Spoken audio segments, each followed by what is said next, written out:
What's up sa inyo mga bossing? Ang sunod naman na gagawin natin ay ang all LED lights tayo kay Toothless at magpapalit tayo ng fan cover. Medyo tricky ang pag all LED sa Sporty kasi iba ang polarize o cycle ng kuryente sa Sporty kaya hindi ko na ipapakita sa inyo ang paggawa ng diode setup sa wirings. Maglalagay na lang ako sa description ng guide video para sa wiring pag mag all LED sa Sporty para iwas tayo sa maling wirings.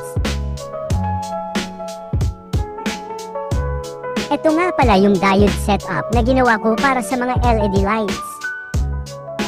Magpe-failure kasi ang mga ilaw pag wala ito. Kasi iba ang wirings na dapat sa all LED lights sa incandescent light sa mga ilaw ng mga stock na mga motor.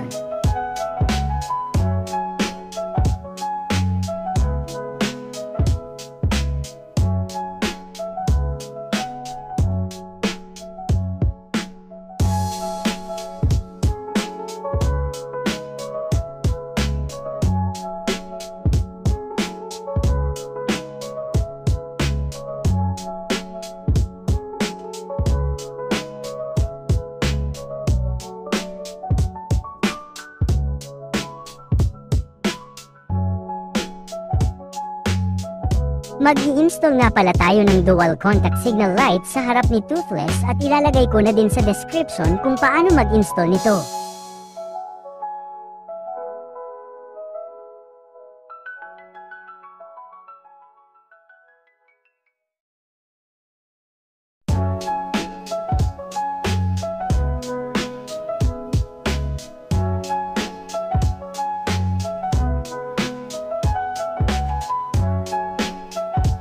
Ito siya ngayon pag walang LED flasher relay at itatry natin pag wala pang diode ang wirings natin.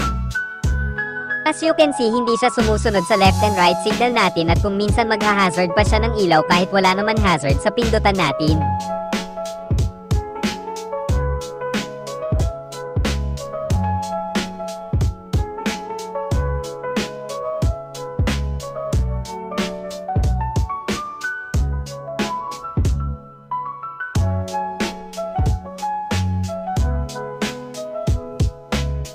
So lalagyan natin ng diode yung wirings ng signal indicator para sumunod siya sa pindutan ng left and right signal natin.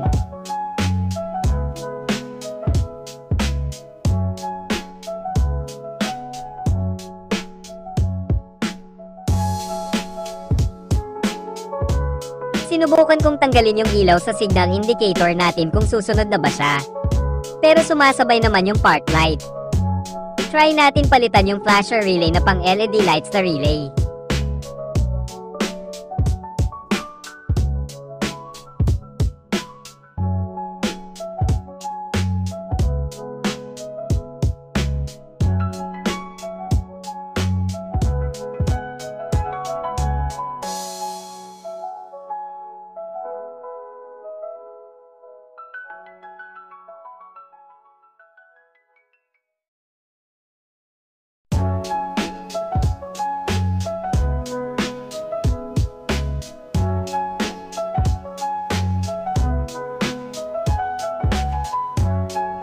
Hindi talaga siya sumusunod sa pindutan ng signal lights natin kaya kailangan talaga lagyan ng diode sa wiring.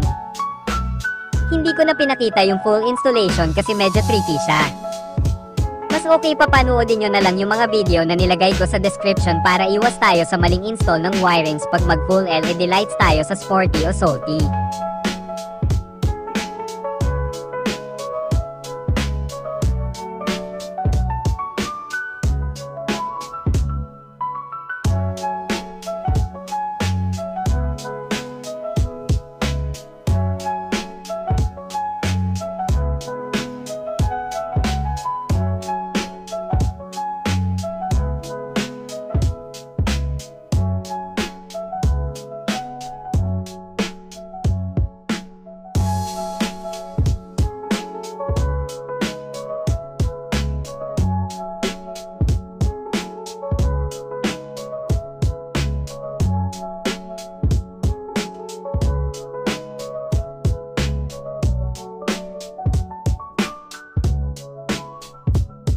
So ayan yung purpose ng diode sa wiring para sumunod siya sa signal lights natin at hindi na bumalik yung kuryente na nagko-cause ng hazard light o grounded sa ibang ilaw.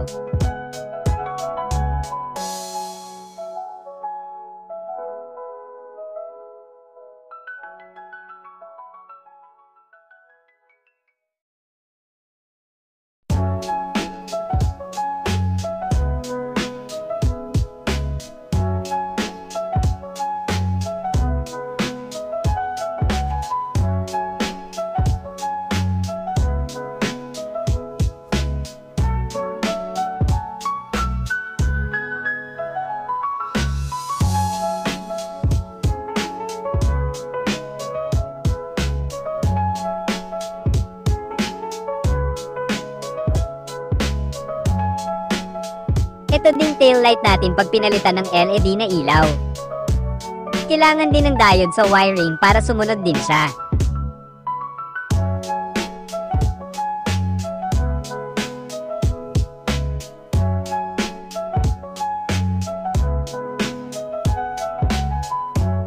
As you can see, pag pihit ko ng preno, sasabay din yung park light.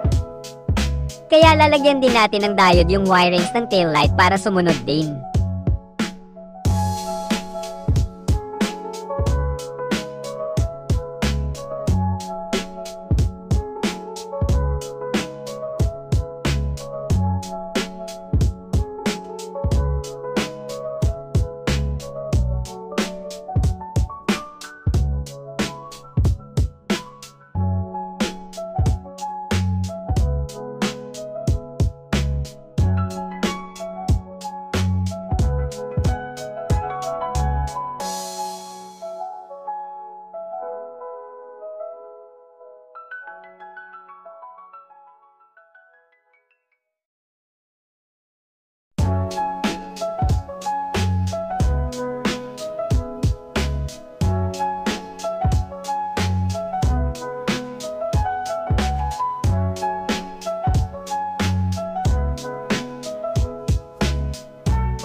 Okay na yung all LED lights natin para kay Toothless. Ang next naman natin yung fan cover natin. Kapalitan natin siya ng carbon design. Nabili ko nga pala sa Burautan ni Boss D, worth 150 pesos. Meron na din pala siyang tornilyo para sa pagkakabitan ng spinner na ilalagay natin sa susunod na pag-setup.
Satisfy naman ako sa nagawa ko.